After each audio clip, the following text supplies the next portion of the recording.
Hello, everyone. Welcome to our pilot episode of our new RevOps show called HubSpot Seed to Growth. My name is Selim Malouf. I'm Director of Marketing here at Harvestroi. And I'm happy to have with me Jacquie, who's our Director of RevOps. Hi, Jacquie. Hi. This is a pilot episode of the RevOps show. If you've been watching the HubSpot ecosystem, you'll know that literally everybody is doing content around HubSpot updates. We don't want to just give you, an update, talk about what it does, and just move on. We want to use these updates as a springboard for more conversation and have a deeper analysis on what they mean for your use of HubSpot and how it can unlock new workflows. So, without further ado, today we're talking about an interesting update for anyone who's done admin. I know I have done admin for HubSpot, which is the backfilling AI description for our workflows. What is it? It is basically HubSpot backfilling every workflow description you've had in the past that is empty. It means if you haven't taken the time like you should, and I always say we should, but never do it, but like taking the time that you should to actually describe what this workflow is doing. So when somebody else is picking that workflow up from you, now AI can backfill everything that's missing. Jacquie, what are your first thoughts when you hear something like that? I think it's a smart move. I think a lot of the reason that teams don't spend time doing some of these operational things that are super important to your workflow and HubSpot is because they take time, right? So I think an update like this is really important because it saves teams, it allows them to be more efficient in the platform. So for me, I think it's a good choice. It really helps with auditability. It helps with oversight. Having those descriptions, even if they're not really in depth, just having something there helps anyone who's doing, audits, figuring out what's working, what's not working, not having to sift through every single one of them. But this is kind of a symptom of a larger issue that typically we find is naming conventions and structuring all of the RevOps work that we're doing inside of HubSpot. It might feel, tempting to add an ad hoc property or just do a one-time workflow and let HubSpot just date stamp it and not do anything. What are the risks of just letting go of all that documentation work and basically creating technical debt in the future? Yeah, I think there's a lot of risk here, right? I think in general, so here's the thing. One of the things we see with our clients, so I would say, I don't know, in the high 90s in terms of percentage with our clients, they're already on HubSpot, right? They're existing users of the platform. And we're really hired to come in and review that existing setup that is no longer in good shape, right? So they need us to help optimize. They don't know what's going on in their system, right? One of the main things we do is we'll look at like a workflow audit, and usually we'll talk to the person responsible and they can't speak to what these things are. So I think that's one of the main challenges we see is that teams are unaware of what's in the system. And so from there, they add more, right? And so now we have duplicate things in the tool. We have data that's inaccurate. We have inconsistencies. And what that does with an update like this, where we're backfilling descriptions using AI, is we're now backfilling descriptions on processes and things within our workflows that aren't even built well, right? Or they're duplicative. So those descriptions really end up being sort of irrelevant, right? And so I think those are some of the challenges we're seeing is we're not necessarily in a place or have the foundation to use a feature like this and use it well. It's very exciting to see AI being able to take away that lift from some of these activities. But in your experience, what are some of these activities, documentation activities, that are actually worth stopping and taking the time to do versus some that we can just offload to AI today? Yeah, so there's a few different ones. I think, so one of the main things I would say is having consistent naming conventions. So anyone who comes into your system should be using that same convention. So it doesn't matter if you go out of town and you're the person that's responsible, we should be able to identify based on the name what that is and how it fits into your business. I think also having someone who really owns your workflows, right? So, like this in specifics, we want someone who is responsible for the entire process as a whole. I think when you tend to have a person per department that owns this, I think it tends to, again, create duplications in your process. So, I think having one main person that's really going to oversee the entire process as a whole is key. And then I think for something like this, we need to make sure that we are auditing workflows. So HubSpot just made a really cool update where there's some additional notifications and things around workflow errors, right? So I think that's something else we need to be conscious of is what is not operating well and then the why. So looking into things like that. So there's a few different things, right? That we can definitely do to improve just sort of the setup of our system, right? Yeah. Honestly, I've seen this be a symptom of people just being excited about the possibilities that HubSpot workflow engine kind of provides. And they jump in feeling like the world's their oyster and they just start automating and things start firing and things are happening in the background. But like the more and more you build, the more and more you realize, oh, I'm building without a plan, which means I'm creating all this chaos. What are some things that HubSpot's workflow engine is good at, and what are some things that are better left for, let's say, more experienced builders like us at Harvest? What we find is the workflow tool is really quite intuitive, right? It's got a good interface, it's easy to sort of navigate and use. I think where we see some of the challenges and where it's really important to have a partner like Harvest, right, is when it comes down to making sure your workflows are efficient and that they fit into your entire process. So, you could have here's a simple thing that we see a lot.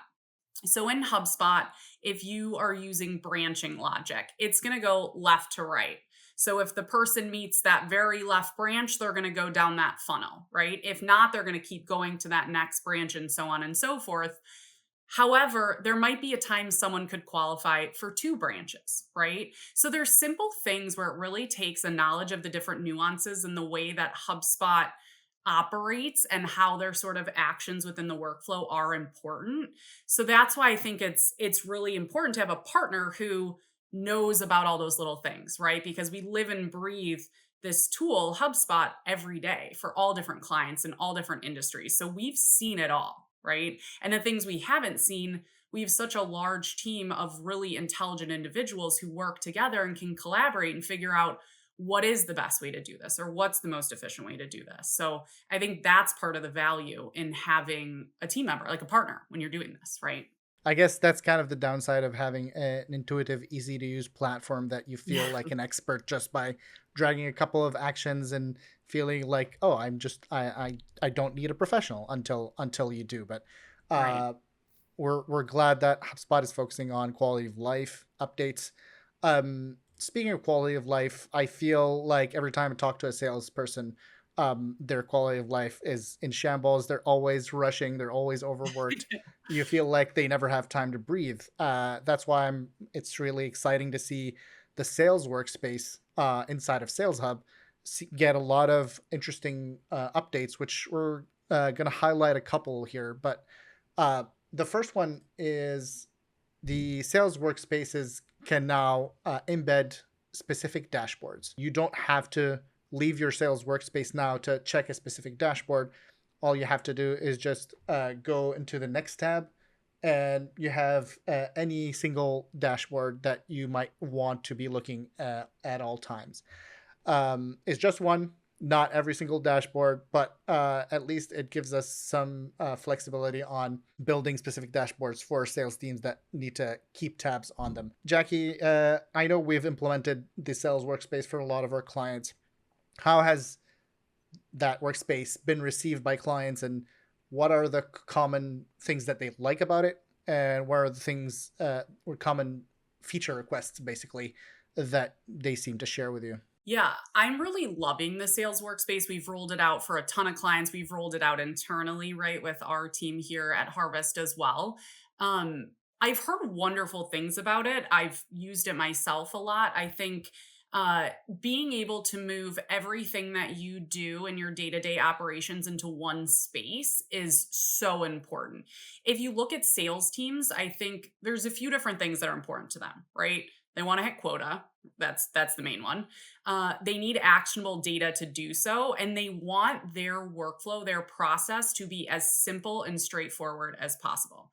So I think the creation of this workspace has really helped tackle all three of those things because we're not going to the task screen and then back to the pipeline and then back to companies, right? We're working within this particular workspace and we can do everything in one space. And I think this feature in particular is exciting because this was kind of that missing piece, right? It's the analytics and the reporting that we need. So there's been really all good. I think where I've seen some limitations and heard from clients is around like visibility into others. So I'll give you an example. If I have a teammate who is out of town, they are on vacation and I'm covering their book of business, it's very hard for me to see what they're doing without clicking into their particular drop down, if you will. So now I am toggling back and forth, right? I'm looking at my prospects and I'm looking at their prospects. So isn't sort of that combined holistic view yet. I think I'd love to see something like that come, but I think HubSpot's making some really wonderful steps in increasing efficiency and really helping the way sales reps work. So Sales Workspace is amazing. It's getting, like we said, it's getting a lot of updates. Another update that it's gotten is around its guided actions. Before we dive into this, I want to take a moment and ask you, Jackie, if you can, in a couple of words, explain what guided actions are. yeah, so think of guided actions as sort of your playbook, right? So the steps and actions and follow up, all the things that your reps need to do in order to complete their role, right? So it could be reminders, it could be to call, it could be basically anything that supports that go to market motion, like instead of a more sort of generic prompt, it's guiding them on the way to do specific things. Yeah, and these were launched with the Sales Workspace and have made the sales teams more efficient because they're not hunting for information. The information is being served to them proactively, also while leveraging some AI capabilities to give some insights. This new update is giving us more customization for these guided actions. So now, based on which teams we can turn on and turn off some of these guided action options in an effort to basically declutter and remove noise in cases where those teams didn't need that specific type of guided action but needed another. We had them before as an on-off switch. Now we have more granular control. We've implemented this for our clients. What are some tips you can offer someone who's trying to set these up for their team around guided actions? Let me start with something that we find sales teams struggle with, and it'll sort of talk through why we're making these recommendations. So, what we find often is we come in and we want to streamline a process or maybe add automation or make things simpler for our sales reps, right? But that can be really scary to sales team members because they're used to their flow and they're used to the way they communicate. And whether it's manual or it's an automated action, they have a system and it works, right? Or so they think it works. They think it's the best scenario of what it can be. So, my first sort of recommendation I would make here is don't over customize it, right? Sometimes I think we go in and we want to over complicate the way we roll out a new feature. Sometimes the feature is just a few small tweaks to your process, right? I think that's really important to keep in mind here is to kind of go slow. And then from there, get feedback. So you want to check in as and this isn't just guided actions. This is anything you do in HubSpot, Yeah. right? We want to roll it out. We want to get feedback. And then we want to change what we're working on and make any small tweaks or revisions that are needed. So I think that's really important is do a little bit, something you think that will make a big impact in the way that the sales team operates. Get their feedback, implement revisions. And then it's that same circle, right? We're doing the same thing. And I think also making sure that we are really paying attention to what it's impacting and the differences we're seeing from like an analytics perspective in terms of, are we seeing better conversion? Are we seeing, better sales velocity? What is that impacting? And then making changes from there as well. So just keep in mind, it's not a one size fits all. You're going to continue to adapt and change the guided actions throughout over time. It's not like a set it and forget it. So that's really important to keep in mind too. Yeah. And if all of that sounded like a lot of work, because it is, you can reach out to professionals like us at harvestroi.com/contact and fill out a form, and we'll be right there for your help. Switching gears from sales teams, HubSpot's Service Hub used to be something that you get as a pack-in when you're trying to get, a platform discount, when you're trying to get Sales or Marketing Hub. But it has blossomed in the past year and a half into a true competitor to all service, business software, especially with the new help desk feature. And we're talking here about the ability to customize the help desk views. Now you can turn them into a table or a Kanban board or keep them in the traditional list view. The help desk has been a seismic shift. Can you talk a little bit more about some of our clients that onboarded on Service Hub specifically for help desk and what that changed in their process, and if that, what kind of gains did they see? To take a step back, I 1000% feel like Service Hub has always been an afterthought. So I'm so excited about some of these updates they're making. We've had a lot of clients that have come to us and we've made recommendations about coming into HubSpot or coming into HubSpot and purchasing Service Hub, or maybe just utilizing it more, right? Like you said, sometimes it's just an add-on. And a lot of times we get pushback that sort of, it doesn't have the features I need. Right. So for me, this is so exciting. And for our team here at Harvest, because it really does have the tools that can rival some of these competitors. Right. And what that does for our RevOps department, for instance, is it really helps align teams. So whether you have your marketing and your sales and your customer success teams all in the same platform. And I think that data is invaluable. Right. So I think the ability to track, for instance, on the customer health side, we can see churn, we can see, likelihood to stay, your customer health score. Those are things that are really important for retention. And then also from a customer service side, this help desk, the ability to sort of monitor things in, again, a holistic view, right? Like that new Yeah. sales workspace or things like that. The Rest in peace, time HubSpot inbox. Yeah, exactly. So again, it's just one place that you can access everything. And I think that's really important for the day-to-day operations of someone who's already really busy in support, right? Have we seen marketed difference between some clients that onboarded from a different customer service platform to HubSpot's Service Hub? Yeah, I think we've absolutely seen improvements in all of those types of KPIs you're discussing. I think where we've also seen improvements is on things like retention and upselling and cross-selling and those things. So I don't think the improvements we've seen are really just department specific, right? I think it really impacts your organization as a whole. And that's what we've seen about people who have now come in and utilized some of these new workspaces and tools and features and have made HubSpot their source of truth.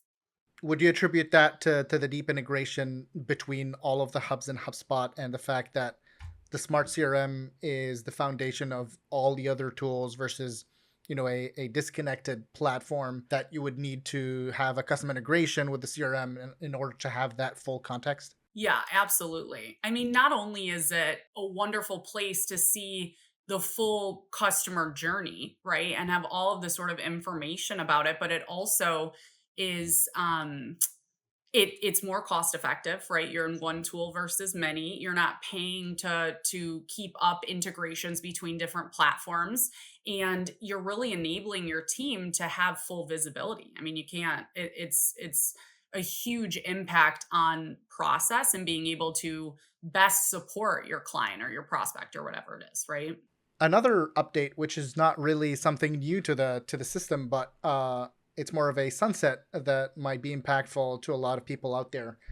HubSpot is sunsetting the legacy scoring properties in exchange for their new lead scoring app that kind of does it all. But a lot of people have built lead scoring models and processes around these legacy scoring properties. If someone listening has that kind of system in place, what are the first steps that you feel they should take to ensure that their models don't just go away and can easily transition to the new lead scoring app? Yeah, so the transition in the setup is very similar, right? So you're putting together filtered criteria and assigning a score to it.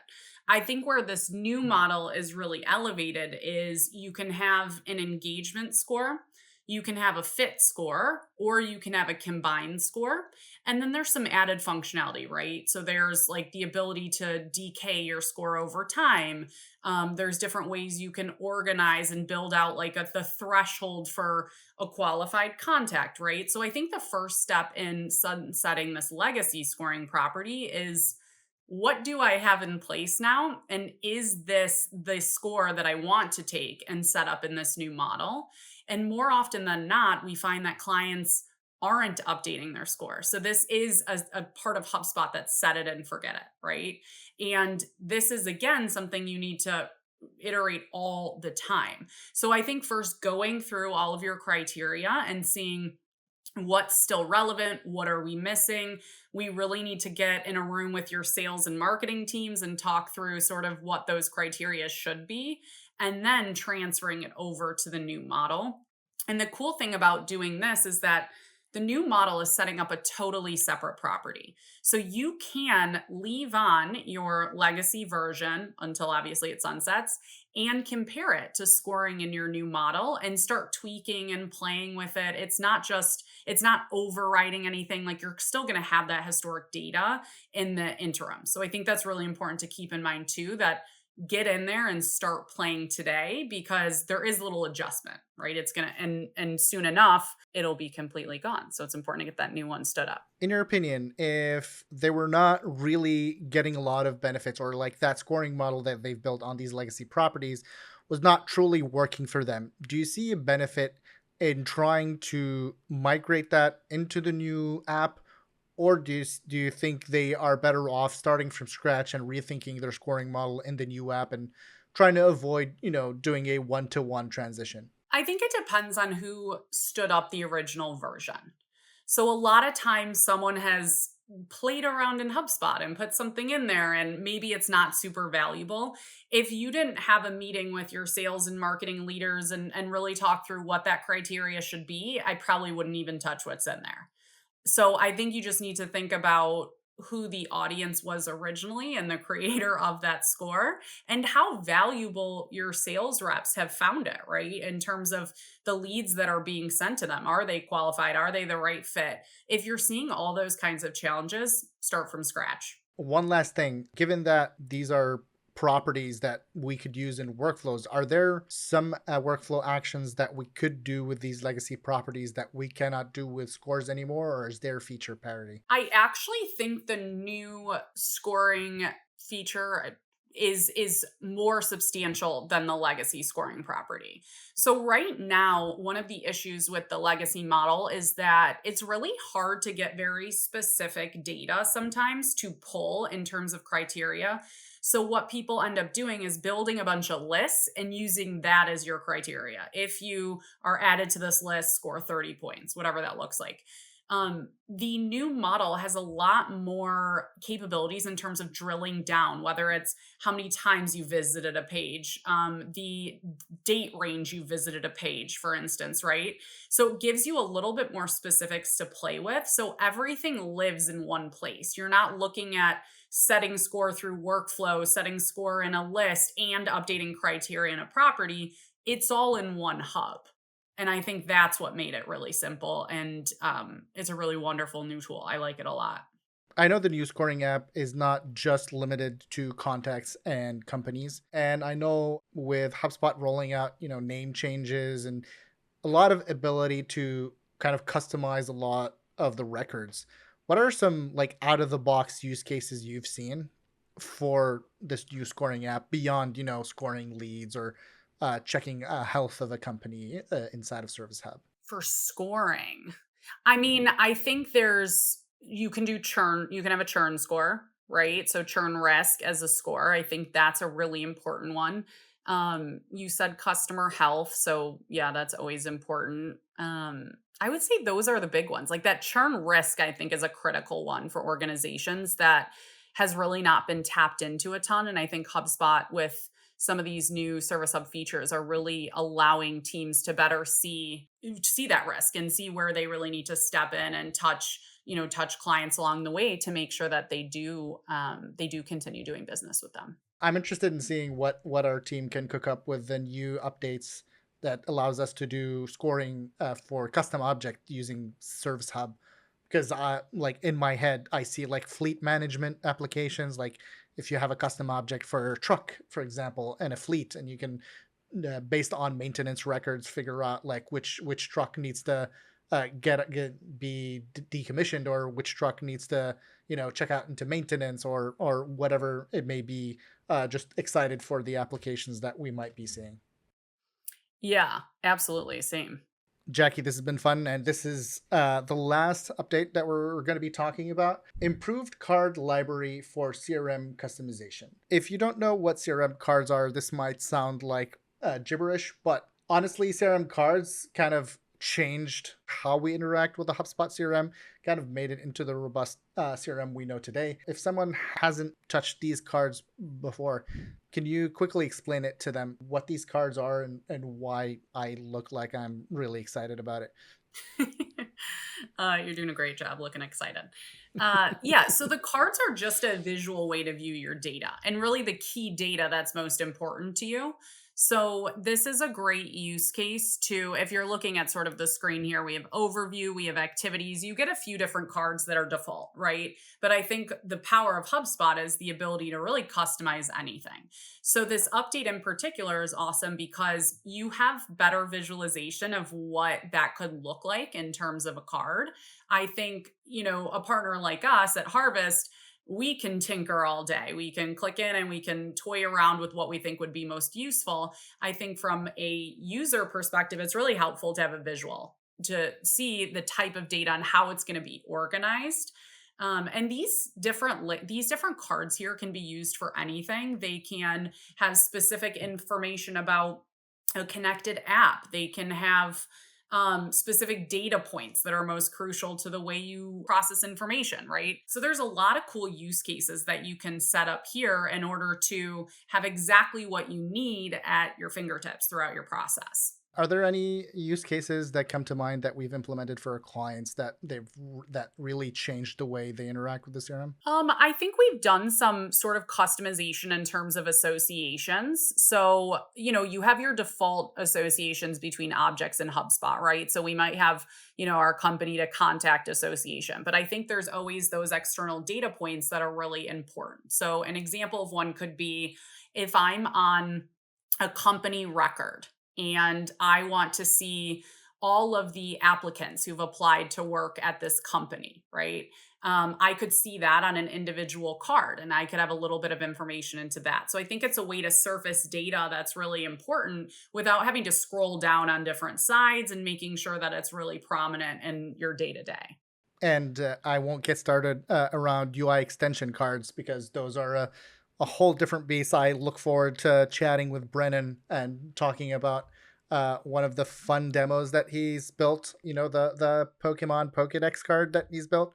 I'm really excited to dive deep into that. But Jacquie, thank you so much for being with me here on the pilot, the very first episode of this show. For anyone listening, thank you so much for being here. Like I said, this is a pilot, so open to feedback. If you like the format, please let us know. And if you didn't like the format and you're looking for something specific from us and the experts at Harvestroi, please don't hesitate to leave a comment. And as always, HubSpot, we love HubSpot. HubSpot is a great tool, but it's only as smart as your process and your people. Thank you again for watching, and hopefully we'll see you in the next one.